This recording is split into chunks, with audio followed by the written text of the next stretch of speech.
नमस्कार, मी Ruchita. News अनकटच्या top 10 बातमीपत्रात आपलं स्वागत. पाहूयात टॉप 10 घडामोडी. अंजली दमानिया यांनी धनंजय मुंडे यांना घाबरत नसल्याचं म्हटलंय. त्यांनी काही करावं, मी मागे हटणार नाही असं दमानिया म्हणाल्यात. नॅनो युरियाची 92 रुपयांना मिळणारी बाटली धनंजय मुंडे कृषी मंत्री असताना 220 रुपयांना खरेदी करण्यात आल्याचा आरोप त्यांनी केलाय. पुणे शहरात 13 जानेवारीपासून गुलेन बॅरे सिंड्रोमचा उद्रेक पाहायला मिळतोय. विशेषतः धायरी, नांदेड, किरकटवाडी या परिसरांमध्ये सर्वाधिक रुग्ण आढळून आलेत. मात्र गेल्या 6 दिवसांमध्ये रुग्णसंख्या घटत असल्याचं दिलासादायक चित्र पाहायला मिळतंय.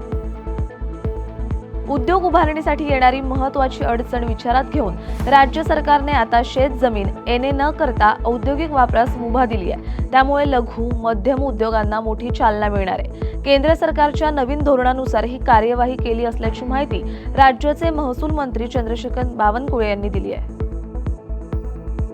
विशाल गडावर आणि गडाच्या पायथ्याशी असलेली सर्व अतिक्रमणे तात्काळ काढून टाका असे आदेश महसूल मंत्री चंद्रशेखर बावनकुळे यांनी काल कोल्हापूरचे जिल्हाधिकारी अमोल येडगे यांना दिलेत. त्यावर महिनाभरात अतिक्रमणे हटवली जातील असं जिल्हाधिकाऱ्यांनी स्पष्ट केलं. विशालगड मुक्ती आंदोलनाचे निमंत्रक व हिंदू एकता आंदोलनाचे प्रदेशाध्यक्ष माजी आमदार नितीन शिंदे यांनी काल मंत्रालयात मंत्री बावनकुळे यांची भेट घेतली असता यावेळी अतिक्रमणे हटवण्याबाबत निवेदन दिले. त्यावर बावनकुळे यांनी हे आदेश दिले.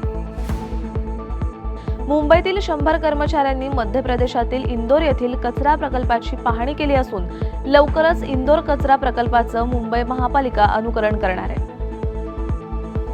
बांगलादेशात पुन्हा एकदा अशांतता पसरण्याची शक्यता आहे. माजी पंतप्रधान शेख हसीना यांच्या ऑनलाईन भाषणानंतर ढाक्यातील दंगलखोरांनी शेख मुजीबुर हमान यांच्या निवासस्थानाची तोडफोड केल्याची माहिती समोर आली आहे. पण प्रशासनाकडून या संदर्भात कोणतेही अधिकृत विधान जारी केलेले नाही.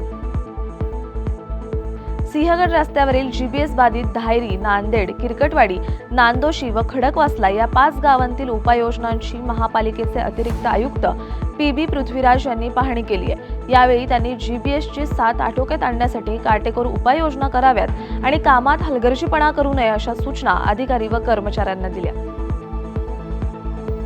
कामामधील अनियमितता आणि अक्षम्य विलंबाप्रकरणी लोणावळा येथील परिरक्षक भूमापक विनायक वाघचौरे यांना तडकाफडकी निलंबित करण्यात आले. तसेच वडगाव मावळच्या उपअधीक्षक पल्लवी पाटील पिंगळे यांच्या विभागीय चौकशीचे आदेश जारी करण्यात आले. भारत इंग्लंड एकदिवसीय आंतरराष्ट्रीय सामन्याची घटिका जसजशी जवळ येते तसतशी नागपूरकर फॅन्सची उत्सुकता वाढतीये. आज विदर्भ क्रिकेट असोसिएशनच्या जामठा स्टेडियमवर होणाऱ्या या सामन्याच्या पूर्वसंध्येवर शहरातील वातावरण क्रिकेटमय झालं असून क्रिकेटचा फीवर शिगेला पोहोचलाय. सामना सुखरूप व शांततेत पार पाडण्यासाठी व्हीसीएसह पोलीस व मनपा प्रशासनही सज्ज झालेत.